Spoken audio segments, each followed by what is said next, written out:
सोचो, जिस काले, गाढ़े, बदबूदार तरल को हम कच्चा तेल कहते हैं, वही बदलकर बनता है पेट्रोल, डीजल, गैस, प्लास्टिक, यहाँ तक कि वैसलीन भी।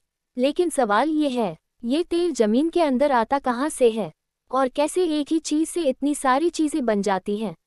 आज हम आपको ले चलेंगे जमीन के 1000-5000 मीटर नीचे, जहाँ शुरू होती है तेल की असली कहानी।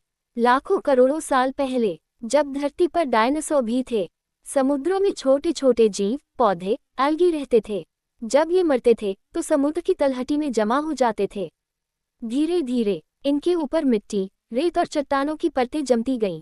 अब हुआ असली खेल। दबाव, प्रेशर बढ़ता गया, तापमान, टेम्परेचर बढ़ता गया और करोड़ों सालों में ये ऑर्गेनिक मैटर बदल गया कच्चे तेल में। इसी प्रोसेस को कहते हैं फॉसिल फ्यूल फॉर्मेशन। यानी आज जो हम पेट्रोल जला रहे हैं, वो असल में करोड़ों साल पुराने जीवों की एनर्जी है। अब सवाल, ये तेल मिलता कहाँ है? तेल जमीन के नीचे रैंडम नहीं होता, ये जमा होता है खास जगहों पर, जिन्हें कहते हैं ऑयल रेजर्वोयर। तेल कंपनियां पहले सर्वे करती हैं, साइस्मिक वेव्स भेजकर जमीन के अंदर का मैप बनाती हैं। फिर शुरू होती है ड्रिलिंग। बड़े बड़े मशीन, 1000 से 5000 मीटर तक ड्रिलिंग, कभी कभी समुद्र के अंदर भी। जैसे ही ड्रिलिंग सही जगह पहुंचती है, प्रेशर के कारण तेल खुद ऊपर आ जाता है।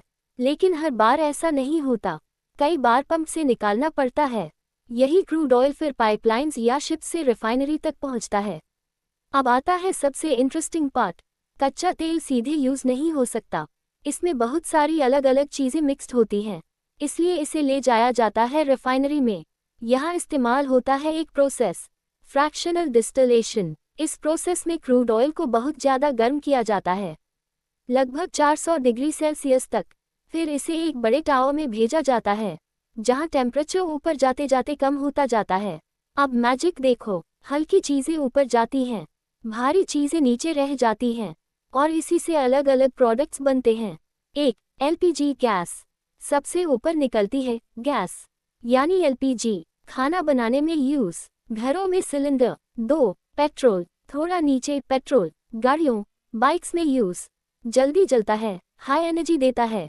3, डीजल, फिर आता है डीजल, ट्रक्स, बसेस, जनरेटर्स, ज़्यादा पावर, कम cost.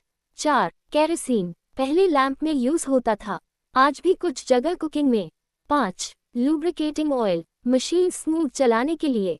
Engine oil. 6, wax, paraffin, candles, cosmetics, polish. 7, bitumen, सबसे नीचे सबसे हैवी, रोड्स बनाने में, वाटरप्रूफिंग। अब इंटरेस्टिंग पार्ट, वैसलीन, ये बनता है पेट्रोलियम जेली से, जो क्रूड ऑयल रिफाइनिंग का बाय प्रोडक्ट है। और प्लास्टिक, प्लास्टिक बनता है पेट्रोकेमिकल्स से, जो क्रूड ऑयल और गैस से निकलते हैं। यानी आपके मोबाइल कवर से लेकर वाटर बॉटल तक सब तेल से जुड़ा है। फायदा तो साफ है, energy, transport, modern life possible, लेकिन नुकसान भी बड़ा है। Pollution, global warming, climate change. जब हम पेट्रोल डीजल जलाते हैं तो CO2 निकलती है, जो धरती को गर्म कर रही है। इसीलिए आज दुनिया शिफ्ट हो रही है इलेक्ट्रिक व्हीकल्स और रिन्यूएबल एनर्जी की तरफ।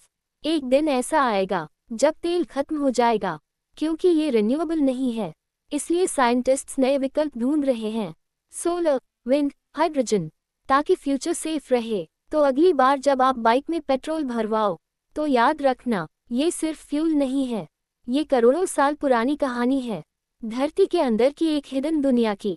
और शायद ये हमेशा हमारे साथ नहीं रहने वाला। अगर आपको ये जानकारी पसंद आए तो वीडियो को लाइक करो, शेयर करो और ऐसे ही अमेजिंग फैक्ट्स के लिए साबिर नेशन यूट्यूब चैनल को सब्सक्राइब करना मत भूलना।